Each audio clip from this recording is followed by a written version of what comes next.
ಶ್ರೀ ಗುರು ಬಸವಲಿಂಗಾಯ ನಮಃ.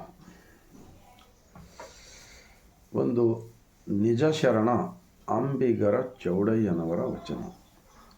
ನಿಜವಾಗಿರ್ತಕ್ಕಂಥ ದೇವನನ್ನು ನಾವು ಎಲ್ಲಿ ಅರಿತುಕೊಂಡು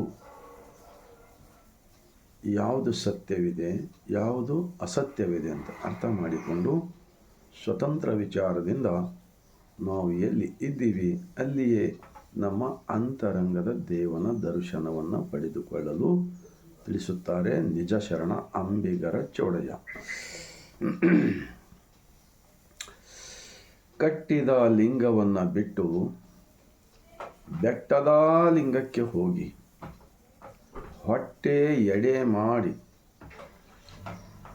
ಅಡ್ಡ ಬೀಳುವ ಲೊಟ್ಟ ಮಾನವನಿಗೆ ಎಡಕಾಲಿನ ಪಾದ ರಕ್ಷೆ ತೆಗೆದುಕೊಂಡು ಲೊಟಾನೆ ಹೊಡಿ ಎಂದ ನಮ್ಮ ನಿಜ ಶರಣ ಅಂಬಿಗರ ಚೌಡಯ್ಯ. ಅಣ್ಣ ಬಸವಣ್ಣನವರು ಸ್ಥಾಪಿಸಿದ 12ನೇ ಶತಮಾನದಲ್ಲಿ ಡೋಣಿಯ ನಡೆಸ್ತಕ್ಕಂಥ ಕಾಯಕ ಮಾಡಿಕೊಂಡು ಅನುಭವ ಮಂಟಪದಲ್ಲಿ ದಿನನಿತ್ಯ ಭಾಗಿಯಾಗಿ ಈ ಜಗತ್ತಿನ ಸತ್ಯವನ್ನು ಅರಿತುಕೊಂಡು ಈ ಮೂಢರೂಢಿ ಈ ಜಡ ವಸ್ತುಗಳ ಬೆನ್ನು ಹತ್ತಿ ಹೋಗ್ತಕ್ಕಂಥ ಜನರನ್ನು ಕಂಡು ಈ ಜಡ ದೈವಗಳಿಗೆ ಧಿಕ್ಕರಿಸಿ ದೇಹವೇ ದೇವಸ್ಥಾನವೆಂದು ನಂಬಿ ಆಚರಿಸಿ ತೋರಿಸಿದ ನಿಜ ಶರಣ ನಮ್ಮ ಅಂಬಿಗರ ಚೌಡಯ್ಯನವರು ಹೇಳ್ತಾರೆ, ನೀವು ದೇವರನ್ನು ಹುಡುಕಿಕೊಂಡು ಅಲ್ಲಿ ಇಲ್ಲಿ ಬೇಡಿಕೆಗಳನ್ನು ಇಟ್ಕೊಂಡು ಹೋಗೋದು ಬಿಟ್ಟು ನಿಮ್ಮ ಅಂತರಂಗದಲ್ಲಿಯೇ ದೇವರನ್ನು ಕಾಣಿರಣ್ಣ.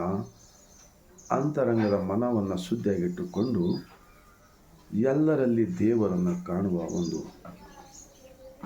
ವಚನವನ್ನು ಹೇಳಿದಾರಲ್ಲ. ಈ ವಚನ ಸ್ವಲ್ಪ ಕಠೋರವಾಗಿದ್ದರೂ ಕೂಡ ಇಡೀ ಜಗತ್ತಿಗೆ ಸತ್ಯವಾಗಿರುತ್ತದೆ. ಎಷ್ಟು ಸೂರ್ಯನ ಬೆಳಕು ಸತ್ಯವಿದೆಯೋ ಅಷ್ಟು ಈ ವಚನದಲ್ಲಿ ಕೂಡ ಅಂತಹ ಒಂದು ಸತ್ಯವನ್ನು ಅಡಗಿದೆ. ಇನ್ನೊಂದು ಬಸವಣ್ಣನವರ ವಚನ.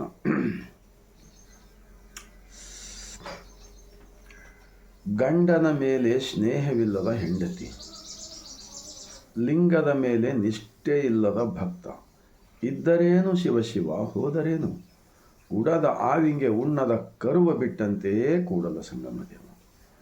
ಮಹಾತ್ಮ ಬಸವಣ್ಣನವರು ಕೂಡ ಯಾವುದೇ ರೀತಿಯ ಒಂದು ಭಿಕ್ಷುಕರನ್ನಾಗಿ ಮಾಡಲಾರದೆ ಸ್ವತಂತ್ರ ವಿಚಾರದಿಂದ ಸ್ವಾಭಿಮಾನದಿಂದ ಬದುಕಲು ಕಲಿಸಿದ್ದಾರೆ. 12ನೇ ಶತಮಾನದಲ್ಲಿ ಒಬ್ಬ ಪ್ರಧಾನಮಂತ್ರಿ ಆಗಿದ್ದುಕೊಂಡು ಗಂಡ ಹೆಂಡತಿ ಪ್ರೀತಿ ಎಷ್ಟು ಚೆನ್ನಾಗಿದ್ದರೆ ಅಷ್ಟು ಆ ಮನೆ ಸ್ವರ್ಗಾಲಯವಾಗುತ್ತದೆ.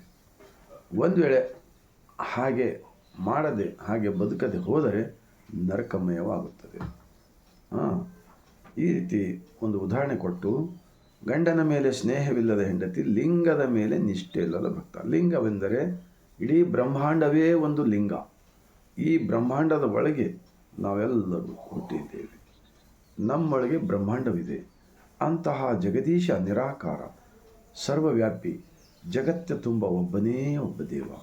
ಅದಕ್ಕೆ ಬಸವಣ್ಣನವರು ಹೇಳುತ್ತಾರೆ, ಜಗದಗಲ ಮುಗಿಲಗಲ ಮಿಗಿಯಗಲ ನಿಮ್ಮಗಲ, ಪಾತಾಳದಿಂದ ತತ್ತ ನಿಮ್ಮ ಶ್ರೀಚರಣ, ಬ್ರಹ್ಮಾಂಡದಿಂದ ತತ್ತ ನಿಮ್ಮ ಶ್ರೀ ಮುಕುಟ, ಅಗಮ್ಯ ಅಗೋಚರ ಅಪ್ರತಿಮ ಲಿಂಗವೇ ಕೂಡಲ ಸಂಗಮ ದೇವ, ನೀವೆನ್ನ ಕರಸ್ಥಳಕ್ಕೆ ಬಂದು ಚುಳುಕಾದಿರಿ. ಅಂದರೆ ಜಗತ್ತೇ ತುಂಬಿರ್ತಕ್ಕಂಥ ಜಗದೀಶ ಎಲ್ಲರನ್ನ ಒಂದೇ ರೀತಿಯ ಹುಟ್ಟಿಸಿ ಎಲ್ಲರೊಳಗೆ ಇದ್ದು ಈ ಪಂಚ ಇಂದ್ರಿಯಗಳ ಮುಖಾಂತರ ನೀನು ಜಗತ್ತನ್ನು ತೋರುತ್ತಿದ್ದೀಯಾ. ಆ ಕಾರಣಕ್ಕಾಗಿ ನಾವು ಹೊರಗೆ ಹುಡುಕುವುದನ್ನು ಬಿಟ್ಟು ಜೀವಗಳಲ್ಲಿ ದೇವರನ್ನು ಕಂಡರೆ ಮಾತ್ರ ನಮ್ಮ ಭಾರತ ದೇಶದ ಸರ್ವರ ಕಲ್ಯಾಣವಾಗಲಿದೆ ಎಂದು ಹೇಳುತ್ತಾ, ತಮ್ಮೆಲ್ಲರ ಮನಕ್ಕೆ ಈ ವಿಚಾರಗಳು ತಟ್ಟಿದೆ. ಆದರೆ ಮಾನವ ನಿರ್ಮಿತ ಜಡ ವಸ್ತುಗಳ ಜಡ ದೈವಗಳಿಗೆ ಇವತ್ತಿನಿಂದಲೇ ಧಿಕ್ಕರಿಸಿ ನಾವು ಜೀವಗಳಲ್ಲಿ ಶಿವನನ್ನು ಕಾಣೋಣ ಎಂದು ಹೇಳುತ್ತಾ, 145 ಕೋಟಿ ಭಾರತೀಯರಿಗೆ ಈ 2 ವಚನಗಳು ನಿಮ್ಮ ಹೃದಯಕ್ಕೆ ತಟ್ಟಿದೆ. ಆದರೆ ಈ ಕಳಿಸುವ ಪ್ರಯತ್ನ ಪಟ್ಟರೆ ನಿಜವಾಗಿರ್ತಕ್ಕಂಥ ದೇಶಭಕ್ತರಾಗಲು ಸಾಧ್ಯವಿದೆ ಎಂದು ಹೇಳುತ್ತಾ, ಮತ್ತೊಮ್ಮೆ ಬಸವನಾಡಿನಿಂದ ಇಡೀ ಭಾರತ ಅಷ್ಟೆಲ್ಲ ಜಗತ್ತಿನ ಮಾನವರಿಗೆಲ್ಲರಿಗೂ ಶರಣು.